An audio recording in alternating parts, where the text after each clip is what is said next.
एकटे मारुतीराय फिरतात. मारुतीराय दळाच्या बाजूला फिरत असताना थोडे बाजूला गेले. त्याच बाजूला त्याच्या हाडामासाचा त्वचेचा गोळा पडला होता.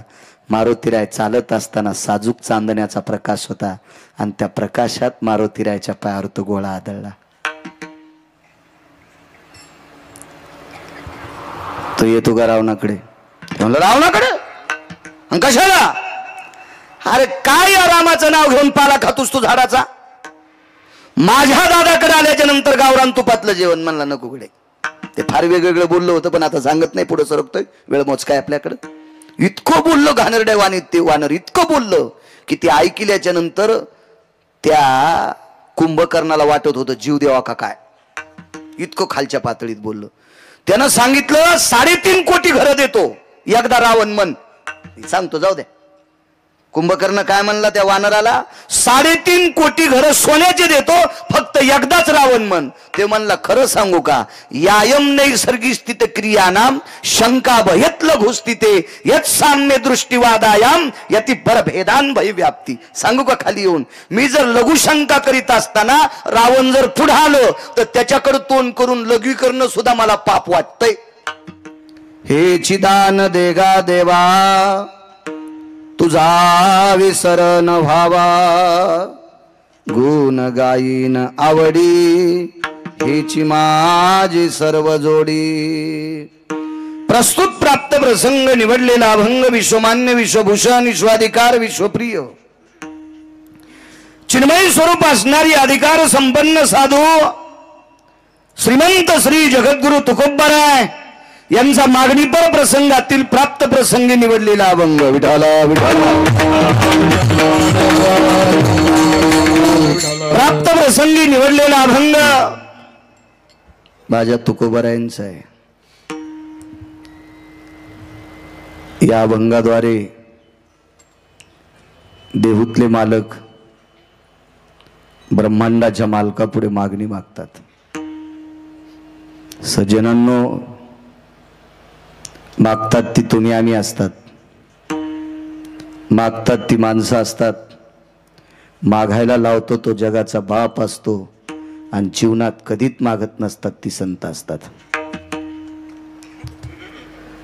पण आज तुकोबाराय मागणी करतात विटेवरच्या मालकासमोर.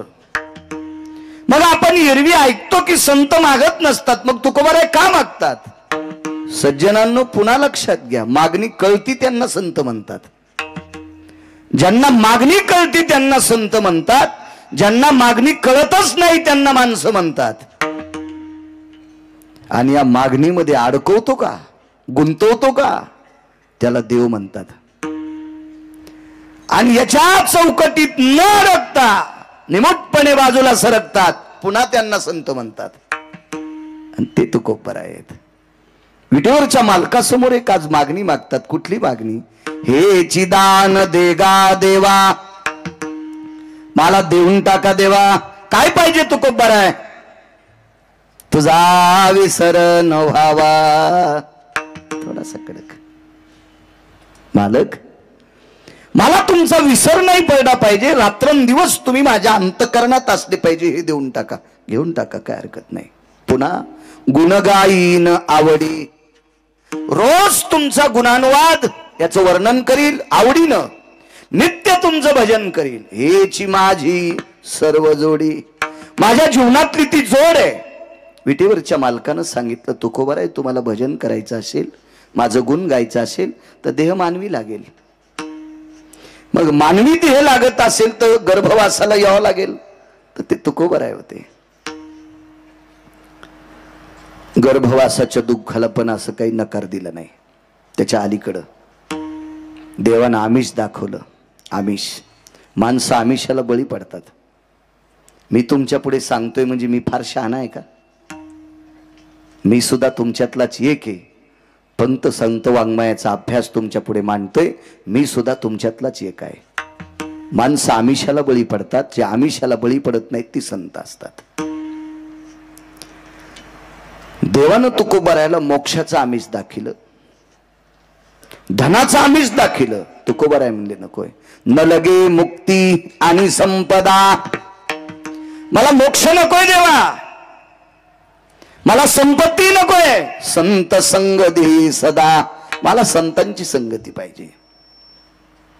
मग संतांची संगती पाहिजे, भजन करायचे, रात्रंदिवस माझं गुण गाणार, देव मानवी पाहिजे. मग गर्भवास तुका म्हणे गर्भवासी, सुखे घालावे आमाशी. देवा गर्भवासाचं दुःख किती असू द्या, पण गर्भातून बाहेर पडल्याच्या नंतर रात्रंदिवस तुझं गुण गावा एवढं देऊन टाक रे देवा. हा साधा सोपा सरळ अभंगाचा अर्थ झालं कीर्तन विठाला. हे चिदान देगा देवा तुझा विसर न व्हावा.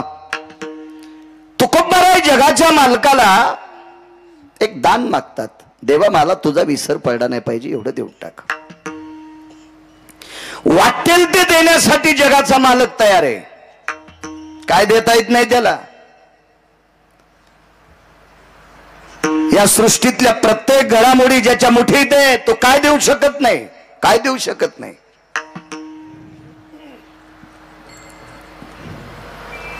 एखाद्या माणसाकडे जरासं वैभव आलं तर तो सुद्धा देण्याच्या गप्पा करतो. त्या विश्वाचं वैभव ज्याच्या ताब्यात आहे तो किती देत असेल कल्पना करा. त्याला काय देता येणार नाही, काय नाविन्य असेल त्या मालकाकडे. पण तुकोबारायांनी तडा दिला, नकोय म्हणले, मला काही नकोय, फक्त एकच देऊन टाक, तुझा विसर झाला नाही पाहिजे. तर ब्रह्मांडाच्या मालकाने तुकोबारायाला सांगितलं, तुकोबाराय तुमची परिस्थिती प्रापंचिक फार मोठी होती, पण कालांतरानं तुमची प्रापंचिक परिस्थिती म्हणजे आर्थिक परिस्थिती इतकी ढासळली, एवढी ढासळली, एवढी ढासळली, ती पाहून मला सुद्धा करमत नाही. कोण म्हणते माहितीये? पंढरपुरातले मालक. तुकोबारायाने सांगितलं, देवा माझी प्रापंचिक परिस्थिती पाहून जरी तुम्हाला करमत नसेल, पण मी काही माझ्या प्रापंचिक परिस्थितीची व्यथा तुमच्या पुढे बांधलेली नाही. मी सतसत विवेक बुद्धीने विचार करून तुमच्या पुढे एक मागणी मागतोय, मला फक्त तेवढी देऊन टाका, तुझा विसर न व्हावा. माझ्या प्रापंचिक परिस्थिती जी माझ्या प्रारब्धाची गती आहे. अन्नमान धन हे तो प्रारब्धाधीन, याच्या बाबतीत काही तुम्ही करू नका देवा. जे असेल ते माझं प्रारब्ध मी भोगण्यासाठी तयार आहे. आणि त्रेतायुगात तुम्ही तुमचं प्रारब्ध तुम्हाला चुकवता येत नाही, तुम्ही आमच्यात कशाला बोट घालता. कर्मे श्रीराम वनवासा गेला, कशाला चुकवता बोट घालून. मला इतकंच देऊन टाका. मला काय प्रखर भाषा असले लोकांची. ग्रामपंचायतच्या सदस्य पुढे बोलताना भेऊन बोलावं लागते. एखाद्या वेळेस आपण याच्या विरोधात गेलं तर याच्या रानातून रस्ता असल्यावर जाऊ देतं का नाही. माझ्या विरोधात गेलतास तुला माया रस्ते गळा शेतातून रस्ता बंद. विश्व ज्याच्या ताब्यात आहे रमेशराव, सरळ तुकोबाराय म्हणले, देवा आमच्या बाकीच्या गोष्टीत काही तू बोट घालू नकोस, हा त्याच्यात टांग मारू नकोस, फक्त तेवढंच देऊन टाक, मला तुझा विसर नाही झाला पाहिजे. महाराज हे ऐकत असताना सुद्धा देव शांत आहे. त्या अर्थी या लोकांचा अधिकार किती मोठा असेल कल्पना करा. या बोलणाऱ्या लोकांचा अधिकार किती मोठा असेल. याचं कारण सांगू का? विश्वाचा मालक किती मोठा आहे हा तुम्हा मला जर ठावा केला असेल तो संतांनी केलाय. महाराज एका ठिकाणी म्हणतात, तू विसरून गेलास का? अरे आम्ही तुला ठाव केलं देवा, जगांना तू माहित केलास ना. आम्ही केले, आम्ही केले, आम्ही केले. पुरावा आहे फार सुंदरसा. वा, ही त्या अधिकारावर असलेली कडक तात्विक सात्विक भाषा. याच्या पलीकडचं सांगू का? संत इतक्या प्रबळ स्थितीनं का बोलतात माहितीये का? विश्व ज्याच्या ताब्यात आहे त्याला जगाचा बाप म्हणतात. तुम्हाला आणि मला इथं किती दिवस ठेवायचे आणि कोण्या दिवशी मळ्यात नेऊन फुकायचं ही ज्याच्यात ताकद आहे त्याला देव म्हणतात. पण त्याला सुख द्यायची ताकद संताची. संताचे सुख झाले या देवा, मनवून सेवा करी त्यांची. देवाला सुख देण्याची ताकद संतात आहे. भगवान मला माझ्या परिस्थितीचा कशाला विचार करता, एकच देऊन टाका, फक्त तुझा विसर झाला नाही पाहिजे, याच्या वेळी काही नकोय. मालक म्हणले, तुकोबाराय माझा विसर तुम्हाला पडला नाही पाहिजे असं देऊन टाकतो, पण फायदा काय? मला माहिती आहे काय फायदा आहे. मी विवेक बुद्धीने मागतोय, गाफीलपणाने मागत नाही, अतिताईपणाने मागत नाही, चंचलपणाने मागत नाही. विवेकाला स्थिर करून मागतोय देवा की तुझा विसर न पडण्यात जी ताकद आहे का ती कशातच नाही. तेवढंच देऊन टाक. बऱ्याच मागण्या केल्या. कधी कधी देवाच्या पायाची सेवा मागितली, कधी कधी कधी त्याच्या नामाचा उच्चार मागितला. वाटेल असं काही काही. कधी कधी देवा मला वारकरीच कर, पैन भिकारी पंढरीचा वारकरी. अशा बऱ्याच बऱ्याच बऱ्याच बऱ्याच गोष्टी मागत गेले. आज मात्र तुझा विसर न व्हावा हे मागितलं. देवानं बऱ्याचपैकी काही सांगितलं होतं. तुम्हाला घर देतो, नकोय. पद देतोय, नकोय. संपत्ती देतोय, नकोय नकोय नकोय नकोय नकोय. का नको म्हटले असतील? वडिलाची रीत जाणतसो, काही मागणे हे आम्हानुचित. वडिलाची रीत जाणतसो. आमच्या बुजुर्गांनी आतापर्यंत विश्व निर्माण झालं त्यावेळेस पासून या संप्रदायातल्या लोकांनी, माझ्या बुजुर्गांनी काहीच मागितलं नाही देवा. मग मी कशाला मागून वर्षांचं नाव खराब करू? नकोय देवा, काही नकोय, काही नको, काही नकोय. तुकोबरा एका वारकऱ्याचं चरित्र देवाला सांगतात. का मागितलं नाही तुकोबरायने? वडिलाची रीत जाणत असो. अंगद नावाची व्यक्ती त्रेतायुगात होऊन गेली. फार चतुर, सात्विक, सदाचारी, पुण्यशील, कर्तव्य दक्ष नावाची एक व्यक्ती होती अंगद.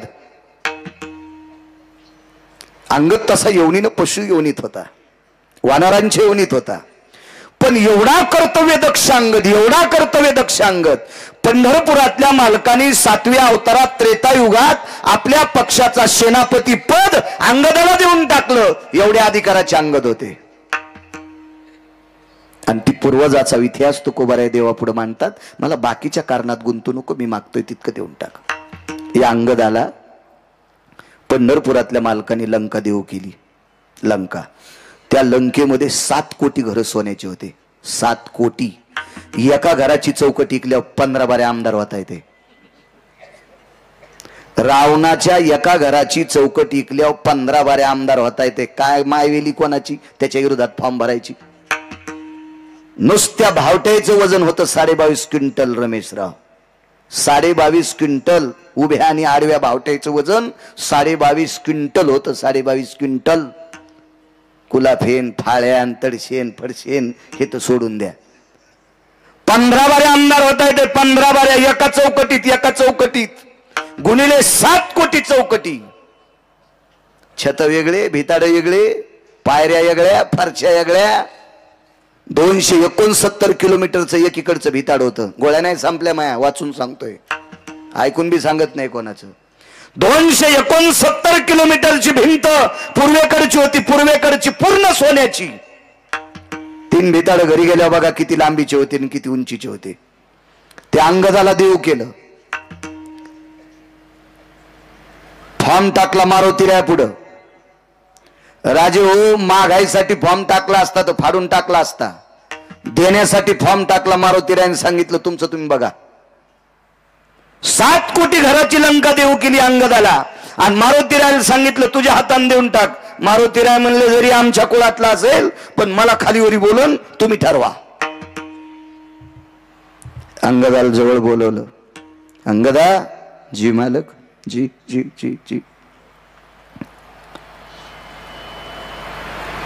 रावण मरेपर्यंत सीता देत नाही. होय. आणि रावण मारल्याशिवाय मला सीता नेता येत नाही. आणि रावण मारल्या मी लंका देऊच कोणाला? मला वाटतं तुला देऊन टाकावे.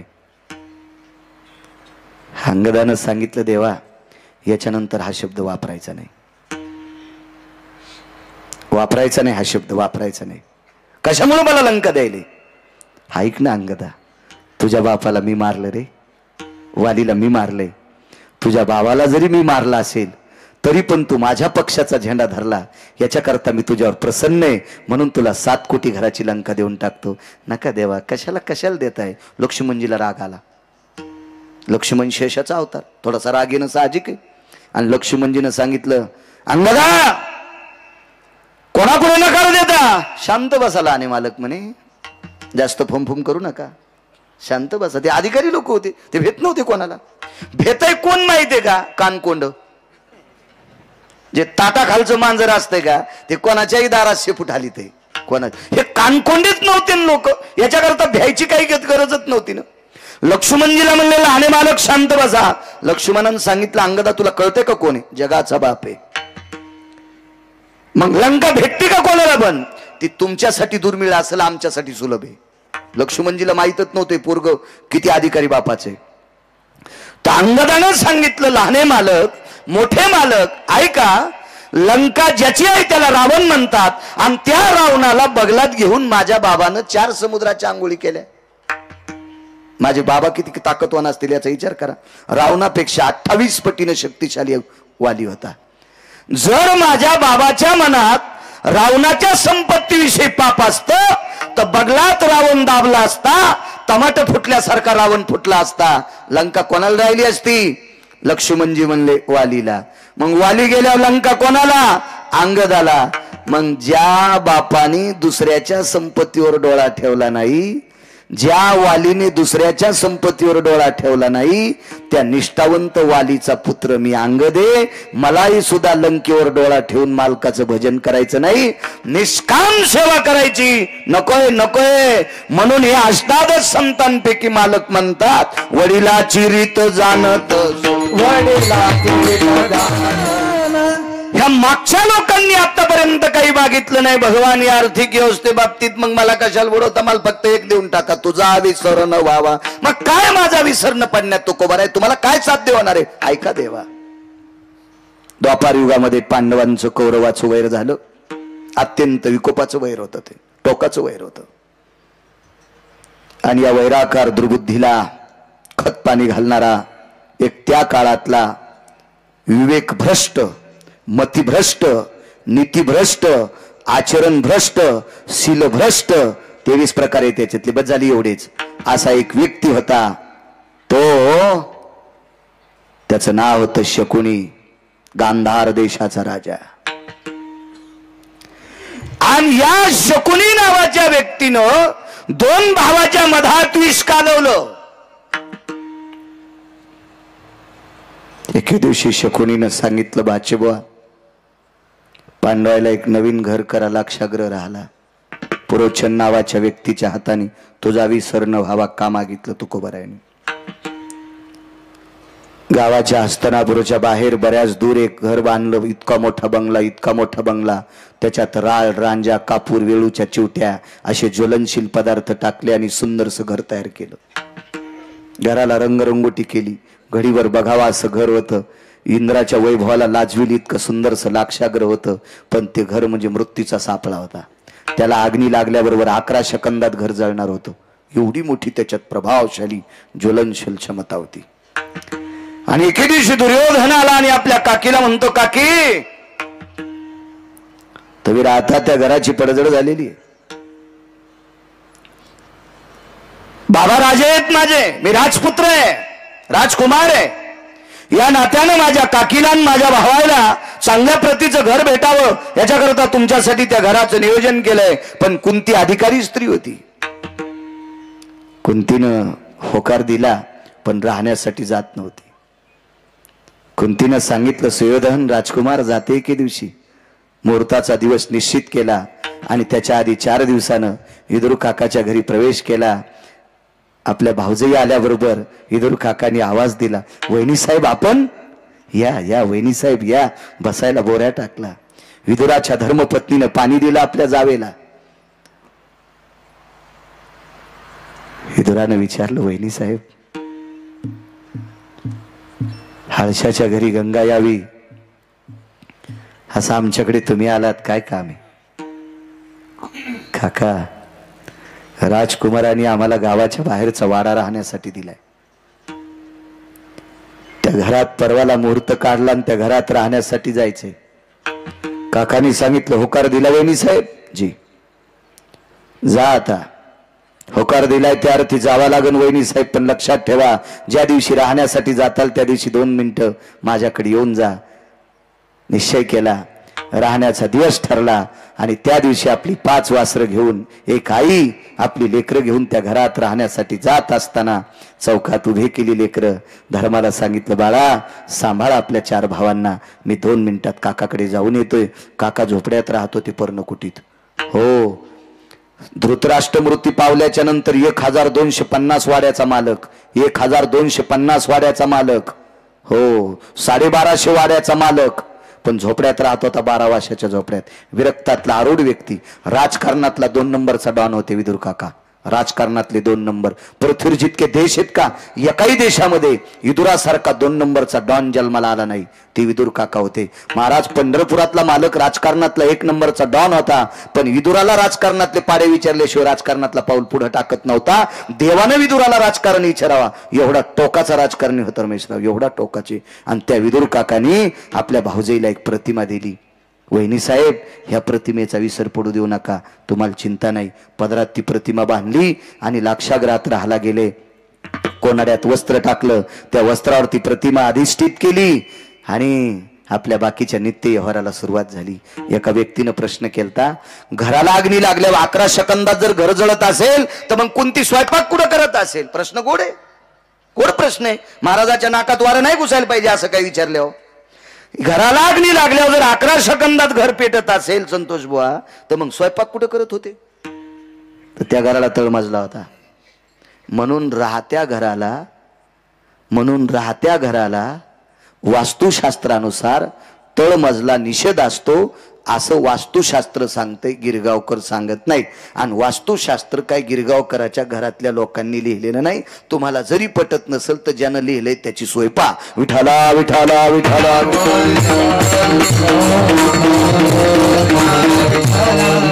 नित्य त्या घरामध्ये भजनाचा वास. पहिला दिवस त्या घरामध्ये देवाचं अधिष्ठान प्राप्त केलं. स्वयंपाक आटपला, देवाला नैवेद्य ठेवला, आपल्या वासरांना जेव घातलं, स्वतः जेवण केलं. पहिली रात्र लेकरं तिथं झोपलेली आहेत, भिंतीला टेकन देऊन त्या प्रतिमेकडे पाहत होती, तुझा विसर न व्हावा. पहिला दिवस रात्रीचे मध्ये 1-1:30 वाजला. त्यावेळेला खिडकीतून पुरोचन नावाचा व्यक्ती पाहत होता, बाई जागी. पहिला दिवस त्याचा मातीत गेला. दुसऱ्या दिवशी कुंती जागते, तिसऱ्या दिवशी कुंती जागते, चौथ्या दिवशी कुंती जागते, 5व्या दिवशी कुंती जागते. दुर्योधनानं पुरोचन नावाच्या व्यक्तीला सांगितलं, बेट्या आज सकाळी आमची चुलती, आज संध्याकाळी आमची चुलती आणि माझे 5 भाऊ जर वाडा जळून जर नाही मारलेस तर तुझा संसार जाळून टाकील. त्यानं सांगितलं, मालक मी रोज रात्री मध्यरात्री मशाल घेऊन वाडा पेटवायला जातो, पण बाई झोपतच नाही. बाई झोपत नाही. करत काय होती माहितीये? कोनाड्यात ठेवलेल्या प्रतिमेचं चिंतन करत होती, नित्य त्याच्याकडे पाहत होती, त्याचा विसरच पडू देत नव्हती. 6वा दिवस उजळला. 6व्या दिवशी कशीबशी जागली. 7व्या दिवशी कुंतीच्या लक्षात आलं, आजची रात्र आपण जागू शकत नाही. तुझा विसर न व्हावा. का मागतात तुकोबर आहे? कशा करता तुकोबर आहे? म्हणले, देवा फक्त तुझा विसर नाही झाला पाहिजे, एवढं देऊन टाक. 7व्या दिवशी सकाळी उठल्या, झोपायचा प्रश्नच नाही. उठली, लेकरं स्नानं आटपली, नित्यकर्म आटपला, देवतार्चन सर्व आटपलं, स्वयंपाकाला लागल्या. कुंतीला 9 दाशा दिल. त्या 9 दाशा होत्या कुंतीच्या ताब्यात. 9. दुःख काय वाटलं, तुळशीला पाणी घालीत असताना कुंतीच्या लक्षात आलं, माझ्या 5 लेकराला आणि मला दुर्योधन जाळतोय, पण आमच्यामुळे ह्या 9 जणी मरू शकतात. 9 जणी मरू शकतात. कुंतीनं काय सांगितलं, आज देवाला नैवेद्य करायचा आहे, मी स्वतः स्वयंपाक करणार, आज तुम्हाला सुट्टी, आज तुम्ही सुट्टी, जा तुम्ही तुमच्या घरी, निघून जा. आणि त्या 9 जणीला काढून दिलं. महाराज कर्मनो गहनो गती 5 लेकर घेऊन एक भिल्ल स्त्री कुंतीच्या वसरीत मुक्कामाला थांबली. 5 अपत्य, तिला सुद्धा 5 लेकर होती. एक भिल्लाची स्त्री होती, सात्विक सदाचारी स्त्री होती, पुण्यशील स्त्री होती. आपल्या 5 लेकराला घेऊन आसरा करता गावाच्या बाहेर बांधलेल्या लाक्षागृहाच्या पडवीमध्ये ती मुक्कामाला आहे, हे कुंती आई साहेबांना माहित नाही. त्या पडवीत ती आपली 5 लेकरं घेऊन झोपलेली आहे.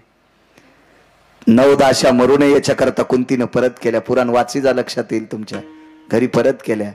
पण कुंतीला माहित असतं, ही बाई आपली 5 लेकर घेऊन थांबली, तर कुंतीनं पण सांगितलं असतं, बाई इथं मुक्कामाला थांबू नको. राग आला तरी हरकत नाही, पण याच्या करता बोलली असती, आमच्यामुळे ही जळू शकते.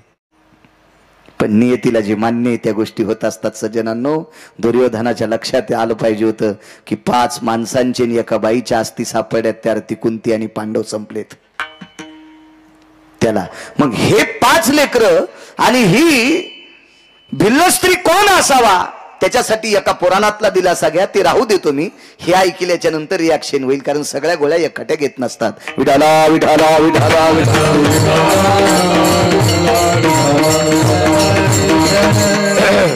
सातव्या दिवशी पुरणपोळीचा स्वयंपाक केला. आपल्याकडे भारतीय संस्कृतीमध्ये आटापिटानं सायासानं केलेला स्वयंपाक म्हणजे पुरणपोळीचा. आता त्या स्वयंपाकाला एवढी फारशी काही किंमत राहिली नाही. पूर्वीच्या काळात गोड हे कमी खायला भेटत होतं, म्हणून सणाची इतकी आतुरतेनं वाट पाहत होते माणसं की त्या सणाच्या दिवशी पुरणपोळी खायला भेटेल, खीरपोळी खायला भेटेल. असं गोड पदार्थाच्या बाबतीत अशी जिज्ञासा होती, आवड होती, कारण जी ती गोष्ट मिळत नव्हती ना. जी गोष्ट कमी मिळती का तिच्यावर जास्त अपेक्षा. मेथीची भाजी सुरुवातीला 25 रुपयाला जुडी असली की जास्त खावा वाटती, आणि 5 रुपयाच्या 5 जुड्या असल्या की बाया चिरून वाळू घालतात वड्यात टाकायला. हा निसर्गाचा नियम आहे. निसर्ग. वांगे 100 रुपये किलो असले की देठा सगळं चोखून खातेत, आणि 5 रुपये किलो असले विषय नाही. कुठलीही गोष्ट, जी गोष्ट कमी मिळती का ती जास्त चित्तात असती. लहानपणी गोड गोष्टीला एवढी किंमत होती, एवढी. अहो, शिरा माणसं इतका इतका ताटावर वाया जाऊ देत नव्हते, इतका इतका, एवढा एवढा. आता मोठाल्याच्या लग्नामध्ये कमरा इतकाले डस्टबिन बुंदीच्या लाडून आणि गुलाबजामुन भरतेत. म्हणजे ती मोठाली माणसं खराब करतेत नाही, त्यांच्या लग्नात जेवायला आलेली नालायक माणसं इतकी मस्ताडून गेली, माझ्या भाषेत सांगू का, इतकी माजून गेली, इतकी माजून गेली. 2056 आपल्यासाठी वाईट येणार आहे. 2056 लिहून घ्या. माझं काय फार वय नाही, पण मी फार जुन्या लोकांची ग्रंथ वाचणारा माणूस आहे. 2056 आपल्यासाठी वाईट येणार आहे. त्याच्यामध्ये पैशाची बंडल सापडतील, पण अन्नाचा दुष्काळ असेल. सज्जनांनो, शांती ब्रह्म एकनाथ महाराजांच्या चरणी साष्टांग दंडवत, ज्ञानोबराय तुकोबरायच्या चरणी साष्टांग दंडवत. आपण वारकरी प्रांतातले माणसं आहेत, जराशी जिज्ञासा अंतकरणात ठेवा. अन्नावर एवढं मातू नका. जुन्या माणसाची एक मन आहे, गरिबी आल्यावर लाजू नये, श्रीमंती आल्यावर माजू नये. आपण अन्नाच्या बाबतीत इतका इतका इतका इतका अतिताईपणा करायलो, इतका अतिताईपणा करायलो. म्हणून या अतिताईपणाचा राग जर पंढरपुरातल्या मालकाला आला तर 2056 आपल्यासाठी बेकार येईल. हे येऊ नये सज्जनांनो. म्हणून बुटा चपला सगळं पाया पडतो. अन्नाच्या बाबतीत अंतकरणात पाप येऊ देऊ नका. आपल्याला लागेल तेवढंच पात्रावर घ्या, आपल्याला लागेल तेवढंच पात्रावर घ्या, जेणेकरून या पापाचे पडसाद उद्या आपल्या चिल्या पाल्याला फेडण्यासाठी येऊ नये. याच्याकरता जुन्या लोकांनी सुद्धा हे अंतकरणात ठेवा. विठाला विठाला विठाला. पुरणपोळीचा स्वयंपाक केला, देवाला नैवेद्य ठेवला. देवाला नैवेद्य ठेवत असताना त्याच्या डोळ्यात डोळे घालून बघितले नाही, कारण पोळ्या त्याला केल्याच नव्हत्या.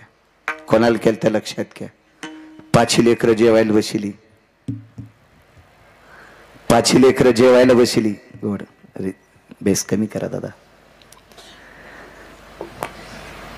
तुपाच्या वाट्या भरून ठेवल्या तिघायला.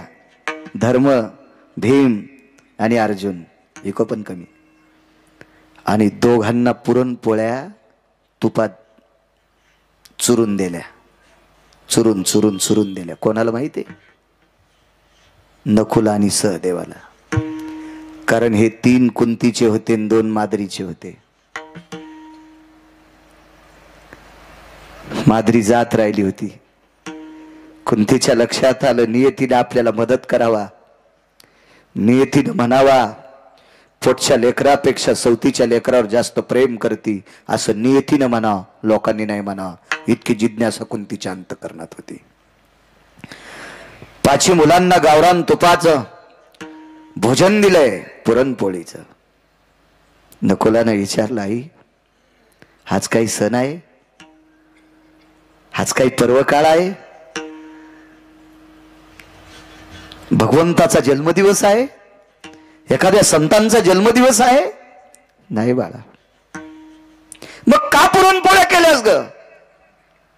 बाळा, आपल्या घरात मांडलेल्या कोनाड्यामध्ये एक प्रतिमा आहे, ती जगदानंद कंद जगतपती द्वारकाधीश कृष्ण परमात्म्याची प्रतिमा आहे. त्याला नैवेद्य केलाय. नैवेद्य त्याला केलाच नव्हता. सांगू तुम्हाला, संध्याकाळी पांडव झोपल्याच्या नंतर रात्रीचे 12 वाजले. आता मात्र डोळे झाकायला सुरुवात झाली, कारण 6 रात्र जागली होती. मुठीसारखे डोळे झाले, पापण्या माग सरकलेल्या होत्या, डोळ्याच्या खोबणीतून बुबळं बाहेर आलेली होती. आणि कुंतीनं देवाला सांगितलं, देवा अरे लेकरांना काय सांगू, याच्याकरता तुला नैवेद्य केलाय असं सांगितलंय, माफ कर रे देवा, तुला नैवेद्य केला नाही, लेकरांना केलता का? कारण आजची रात्र काळाची आहे, आणि या रात्रीतून जर नाही वाचले देवा, तर या लेकरांना गोड खाऊ घालण्याची संधी याच्यानंतर पुन्हा कधी येणार नाही. या हाताने चिमुकल्या बाळांना आपल्या हाताने गोड पदार्थ खाऊ घालावा, याच्याकरता पुरणपोळीचा स्वयंपाक केला रे देवा, पण नाव तुझं दाखवलंय, माफ कर. रात्रीचा 1 वाजलेला आहे. पुरोचन नावाचा व्यक्ती खिडकीपासून मशाल घेऊन गेला. कोणती आईसाहेब जागे आता? आईसाहेबाच्या लक्षात आलं, अर्ध्या पाऊण तासात 1 सव्वा दीड तासामध्ये आता आपल्याला झोप लागणार आणि पुरोचन नावाचा व्यक्ती महालाला अग्नी लावणार. रात्रीच्या 1 वाजता उठली, कोणाड्यात ठेवलेल्या प्रतिमेपाशी गेली. देवा आतापर्यंत तुला अंतकरणात ठेवलंय, तुझा विसर पडू दिला नाही, आता शक्य नाही रे देवा, आता शक्य नाही. देवा मला नेलंच तर ने रे, त्याबद्दल दुमत नाही, माझी वासर वाचव रे देवा, या वंशाचे दीपक आहेत रे, माझ्या वासरांना वाचव रे देवा, वाचव माझ्या वासरांना. देवापाशी आपली व्यथा सांगितली. लेकरांच्या उशाला भिंतीला टेकन देऊन बसली. मनात काय आलं देव जाणे. 5 पैकी दोघांची चेहरे उघडली. धर्म भीम अर्जुनाचे चेहरे झाकलेली आहेत. नकुलाचा आणि सहदेवाचा चेहरा उघडा केला आणि पुन्हा एकदा त्या प्रतिमेपाशी आली. देवा मला आणि 5 लेकराला वाचवायला जर तुला जड जात असेल ना, मला आणि माझ्या 5 लेकराला वाचवायला तुला जड जात असेल ना देवा, ते याच्यातून सूट देते, मला मार. धर्म भीम अर्जुन मार, पाय धरते रे तुझे देवा, तुझ्या पायावर विनंती करते रे, नकुलाला आणि सहदेवाला मात्र मारू नकोस, दोघायला वाचव. साष्टांग प्रणिपात केला आणि भिंतीला टेकन देऊन बसली. शेवटचा प्रणाम केला. देवा आता जागू शकत नाही, आतापर्यंत तुला स्मरणात ठेवलंय, विदुर काकांनी सांगितल्यानुसार तुझा विसर पडू दिला नाही, आता टाकणं शक्य नाही. डोळा लागला, कुंती आई साहेबाचा डोळा लागला. प्रतिमा पाहणं बंद झालं आणि पुरोचन काही अंतरावर मशाल घेऊन येत होता. हे द्वारकेतल्या मालकाच्या लक्षात आलं, आता काही वेळाला जर पुरोचन पोचला आणि कुंती झोपलेली अशी जर कळालं तर लाक्षागृहाला आग लावणार आणि काही सेकंदात पांडव आणि कुंती जाणार. रात्रीच्या 1:30 पावणे 2 वाजता जागे झाले. जगाची मालकीन रुक्मिणी आई साहेब उठून बसल्या पायथ्याला. काय प्रभू? काही नाही. भालदार झोपदार जी सुदर्शन घेऊन या. रात्रीच्या समयाला देवघरात सुदर्शन असायचं.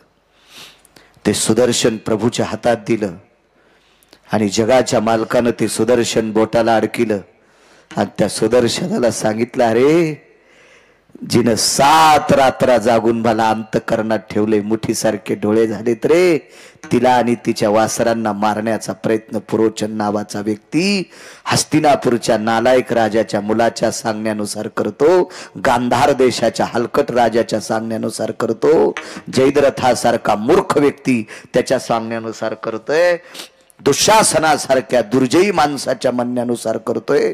पण लक्षात ठेव रे सुदर्शना, वाचो. चक्रा मार के धरनी फोडी, लाखा जोर में पांडव बैठे, गुप्ता आग लगाई, बिगरी किने बजाई नाथ मोरे, बिगरी किने बजाई.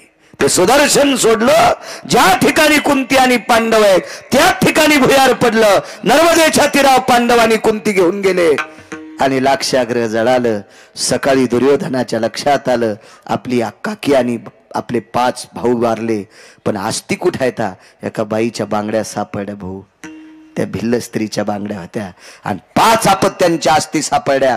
लक्षात घेतल्या बांगड्या कुंतीच्या असावा आणि या 5 मुलांच्या अस्थी सापडल्या या पांडवांच्या असावा. बुजदिल दुर्योधनानं, नालायक दुर्योधनानं, निर्बुद्ध विचाराच्या दुर्योधनानं आपली चुलती आणि आपण भाऊ मृत्यू पावल्याच्या नंतर दिवाळी साजरी केली.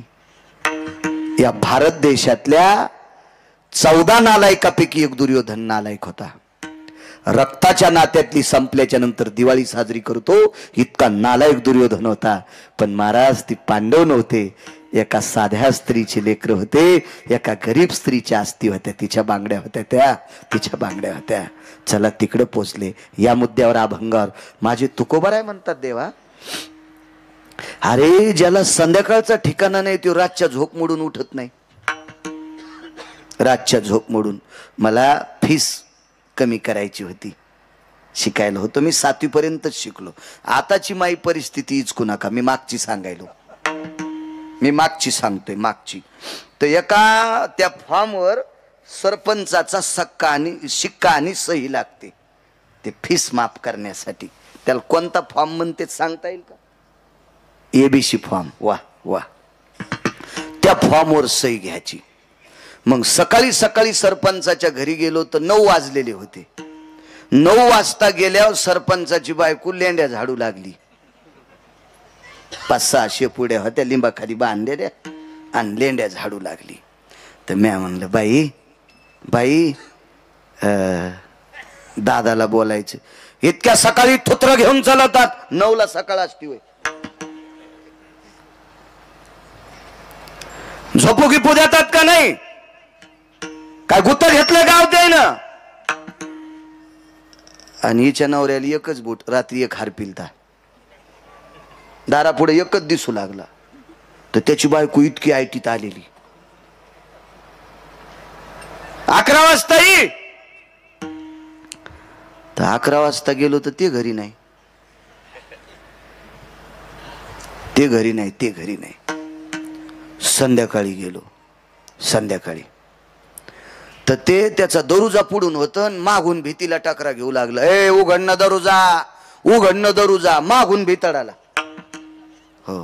तर ते काय शिका हाणणारे त्या टायमाला एबीसी फॉर्मवर. माझ्या लक्षात आलं आपला फॉर्म बी चुरगाळून टाकीन, याला सकाळी भेटू. पुन्हा दुसऱ्या दिवशी सकाळी गेलो, दुसऱ्या दिवशी सकाळी. तर त्याच्या बायकोने इतकं धुन केलं, इतकं धुन केलं. तिनं धुन केल्या. मी म्हणलं आपल्याला शिकायचंच नाही, इमानदारीनं शिकलोच नाही, शिकलोच नाही. इतका बिनाकली तिचा नवरा. तर त्या बाईनं मला इतकं धुन केलं, नकोच म्हणलं देवा आपल्याला 7वीच्या पुढे शिकायचंच नाही. ही इतकी धुन कायली तर पुढे शिकल्यावर कोणी धुन केल्यावर करावंच काय? माझे तुकोबाराय म्हणतात देवा, गिरगावच्या बाळ्याला लेंड्या झाडणार बाईनं इतकं धुन केले, बुट हरपून येणाऱ्या नवऱ्याला ती उठीत नव्हती. हे सगळे कोण्या दिवशी बटन दाबून मारायचे ते तुमच्या हातात हे देवा. आणि तू रात्री 1:30 वाजता उठून पांडवांना वाचिलस. काय गरज होती देवा तुला? त्या विटेवरच्या मालकाच्या डोळ्यातून पाणी आलं आणि तुकोबारायच्या हृदयाला मिठी मारली आणि मानावर मान टाकली. तुकोबाराय 7 रात्र जागून माझा विसर पडू दिला नाही.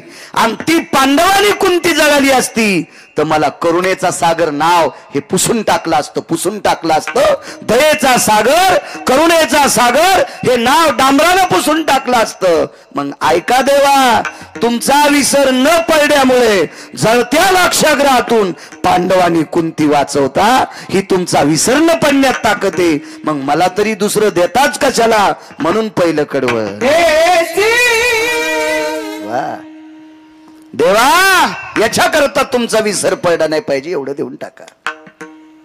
देऊन टाकलं. गंधमादन नावाचं एक वानर आहे. हे गंधमादन नावाचं वानर भगवान प्रभू रामचंद्राच्या पक्षामध्ये झेंडा घ्यायचं काम करत होतं. धर्माची पताका, झेंडा त्याच्या हातात होता. त्याचं नाव होतं गंधमादन नावाचं वानर. 18 पद्म वानर 72 कोटी रिसन 56 कोटी गोलांगोळ. तुकोबाराय का म्हणतात, हे का मागण्या मागतात, याचा पुरावा तुमच्या पुढे मांडतोय. तुम्हाला मान्य असेल घ्या, नसेल मान्य तुम्ही तुमचं ठरवा. कारण पुराणाला संप्रदायानं शिक्कामोर्तब केले. पाहावे पुराणी विचारून. माझे तुकोबाराय म्हणतात पुराणीचा रस गोड आहे. पुराण सांगते ते आपल्या संप्रदायाला मानावं लागतंय. त्या संप्रदायाच्या नावानं 2 टायमानं भाकरी खातोय, त्या संप्रदायाच्या विरोधात मला कसं बोलता येईल. तुम्ही मान्य करा न करा, तुम्ही व्यक्ती स्वतंत्र आहात. तुम्ही ठरवा तुम्हाला काय करायचं. या सर्व वानरांच्या पुढे झेंडा घ्यायचं काम. एके दिवशी प्रभूंनी सांगितलं, 3रा दिवस युद्धाचा सुरू आहे. सकाळी दर्शन घेतलं, ते इतकं तापड होतो, इतकं तापड होतो, इतकं तापड होतो, इतकं तापड की बघताच सोय नाही. महाराज, रावणाच्या पक्षातल्या एकाही माणसाच्या हाताने एकाही वानराचा मृत्यू नाही झाला. आणि मग रावणाला गुप्तचरांनी सांगितलं, मालक आपलं एवढं सैन्य असून रामचंद्राच्या पक्षातला झेंडा धरणार वानर मरत नाही, काय आपल्याला ताकद आहे. रावणानं धारेव धरलं. संध्याकाळी मीटिंग घेतली. रमेशराव बेटा, कोणी नाही गेलं तरी हरकत नाही, पण आज गंधमादन वाजता कामा नाही. इतका बाणाचा वर्षाव झाला, इतकाचा बाण आला की उडी हानीत होत. पण कर्म नो गती. एक बाण लागला, एक बाण लागला आणि त्या बाणानं झेंड्याची काठीच उडून गेली. पण किती उडून गेली सांगू. ही उंच काठी जिथरोक झेंडा होता का तिथून उडून गेली आणि खालच्या हातातच राहिली. पण ती काठी घेऊनच नाचत होतं. माहीतच नाही झेंडा उडून गेलाय. इतकं प्रेम. धर्मावर पकड किती असती काही काही लोकांची बघा. काही धर्मासाठी माईकवर बोंबलत येत. अशी काही पकड नसती त्यांची. असं काय नसतंय. माईकवर मात्र धर्मासाठी इतके बोलणार, इतके बोलणार. वा वा वा. छत्रपती शिवाजीराजेंची जयंती आल्या, बापा बिल्लेन तेन काय वा वा वा वा. सारं भगवच वादळ. हो. आणि जयंती झाली की 2-4 दिवसाला पोळी उकरी तू घोरपडी पाहला. बसायची जागा आणायला पाहिजे निबर काठीनं. नालाय का तू, लायकी आहे का रे. नुसता हावभाव करतो नुसता. ही इतकं आपल्याकडे काही गोष्टी आल्या ना, बापरे बापरे असं वाटतंय की पाहाचंच काम नाही. आमची इथे एक महाराज आले आणि त्या महाराजाला आंघोळ घालू लागले. मग त्या महाराजांना आंघोळ घालीत असताना काय झालं, हा बाबा बाबा इतकी गर्दी, इतकी गर्दी, इतकी गर्दी, इतकी गर्दी की बघायचंच काम नाही. कोणाला वाटतं की जाऊन तांबर पाणी महाराजांच्या अंगावर टाकावं. इतकी गर्दी, इतकी गर्दी. एका बाईला जातात नाही आलं, ती मधात नाही गेली, मोरीतून पाणी आल्यावर पेली. ते म्हणले नका का आंघोळ घालणं होईना, पण महाराजाच्या अंगावरचं पाणी मोरीतून आलंय ना, ते तीर्थ म्हणून पेली. तर मेथीची चप्पल चोरली. म्हणजे ह्या महाराजावर इथे श्रद्धा किती आहे. आपण हिच्या चपलाच्या पाया पडू. मी फेटाट व्हाच्या पिशवीत तिची चप्पल ठेवली. जाऊ द्या म्हणलं, एखादीशी भेटले आपल्याला पाया पडण्याचे पैसे द्यायला विला दुप्पट देऊ. पण ही महाराजाच्या अंगाचं मोरीतून आलेलं तीर्थपेती, त्या अर्थी हिचा भाव किती गोडे. आपण हिची चपलाची पूजा करू. आणि त्याच महाराजाच्या कीर्तनात ती पहिल्याच अभंगाला झोपी गेली. मग माझ्या लक्षात आलं, बाळ्या ही चप्पल तिला देऊन टाक आणि ती पिशवी पण जाळून टाक. कारण तू हिची चप्पल ज्या पिशवीला लागली त्या पिशवीला पटका लागल्यावर तू कीर्तनात झोपशील. म्हणजे काही कायचा भाव इतका नदीला उतू जातो आणि त्यांच्या अंतकरणात कवडी इतका नसतो. इतका येडपट भाव असतो काही कायचा. काय वानराचा भाव होता त्या. काठी घेऊन उड्या आणत होतं ढकल्यांना ते काठी घेऊन, पण मागून खडा हाणला. गंधमादन यतो ध्वजापय धर्मदंडे शुभय स्थिता. नसता धर्मदंड आहे, ध्वज कुठे. अरे बापरे, काय करा. महाराज भेद आहे पुराणामध्ये. लक्ष्मणजीला आणि प्रभू रामचंद्राला वल्कल्य होती, त्या अर्थी वस्त्र नव्हते. असा भेद सांगितला वैकुंठवासी माधव महाराज मगर सुरजखेडकर यांनी. पण सुग्रीव नावाच्या व्यक्तीच्या कमरेला शेला होता बांधलेला. ताळ दिवशी उडी टाकली आणि पांढरा सुग्रीवाच्या कमरेचा शेला काढून घेतला. ते उपरनं बांधलेलं. आणि जी काठी होती का हातातली काठी ती एका बाजूला टोचली अंगात, भळा भळा भळा रक्त आलं आणि त्या रक्तात ते उपरनं भिजवलं आणि त्या काठीला बांधलं आणि प्रभूला सांगितलं, प्रभू ध्वज, स्वतःच्या रक्ताची ध्वज केली. हो काय गंधमादन असेल ते. तुकोबा का मागतात पुढचं याच्याकरता सांगतोय. काय सत्कार, काय आदर आतिथ्य. आणि हेच लक्षात आलं, एकदा खाल्ल्यावर 6 महिने उठत नव्हता त्याच्या. काय नाव होतं त्याचं? कुंभकर्ण. कुंभकर्ण. त्यानं पैजेचा विडा उचलला, उद्या गंधमादन ठुणारच नाही. त्यानं काही शस्त्र नेलेत नाही. गंधमादन ज्या कोपऱ्यात उभा होता त्या कोपऱ्यातले वानराशी ओरडे. पाल कशी किडावडी ती पाल पाल कसं जीभ लांबून आजे असं टाकल्याबरोबर ती किडावडी ती का नाही, तसे असे प्रेशरनं सगळीच वानर सगळी ओढली. हजारो वानर मदत केली, हजारो. वानराच्या लक्षात आलं आपण वाचतो, इतका गंधमादन हुशार, इतका गंधमादन त्याच्या पोटात झेंडा घेऊन फिरत होतं. त्याचं पोट किती मोठं असेल कल्पना करा ना. कुंभकर्णाच्या नाकातले केस काढायला पळाट्या उपटायचा चिमटा होता. असं मी सांगत नाही बरं, मी काय त्या काळात सरपंच नव्हतो रावणाच्या गावातला. अतिशोक्ती अलंकाराचं लक्षण आहे रामायणामध्ये, अतिशोक्ती अलंकाराचं लक्षण. मला मी शिकलो कमी, पण मला अलंकार वगैरे सगळे ते गुरु लघु वगैरे सगळे ते सिद्धांत सगळे पाठ आहेत. कारण मेमरी कार्ड गोड आहे माझं मेमरी कार्ड इतकं सुंदर दिलंय मला, म्हणून तर मी तुमचे मोबाईल वापरीत नाही. मला हे मेमरी कार्ड गोड आहे ना, 6दा वाचिलं की 7व्यांदा पाठ चिठ्ठी फाडून टाकायची. काय सांगू लागलो. अतिशोक्ती अलंकार. दमडीचं तेल आणलं, सासूबाईचं नाणं झालं, मामाजीची शेंडी झाली, लांडोरीचा पाय लागला, त्याच्यात हत्ती वाहून गेला. तेल केवढ्याचं आणलंय? दमडीचं. बरं ठीक आहे, त्यावेळेला दमडीमध्ये 20 क्विंटल तेल येत होतं असं समजा. पण 20 क्विंटल तेलाची टाकी मोराच्या बायकोला पालती होती का? मोराची बायको कोण? लांडोरी. लांडोरीचा पाय केवढा का असतोय? एवढूसा. मग लांडोरीच्या पायानं पालतं झालेलं तेल असेल केवढं? एवढी एवढी वाटी. मग मोराच्या पायानं पालतं झालेल्या तेलात हत्ती वाहून जातो, हे अतिशोक्ती अलंकाराचं लक्षण आहे. तसा कुंभकर्ण हा अतिशोक्ती अलंकाराचं लक्षण होतं. त्याची दाढी करायला जे वस्त्रे होते का, त्याला कोळप्याच्या दांड्याच्या पासा होत्या, त्या ह्या होत्या दांड्या मुठी.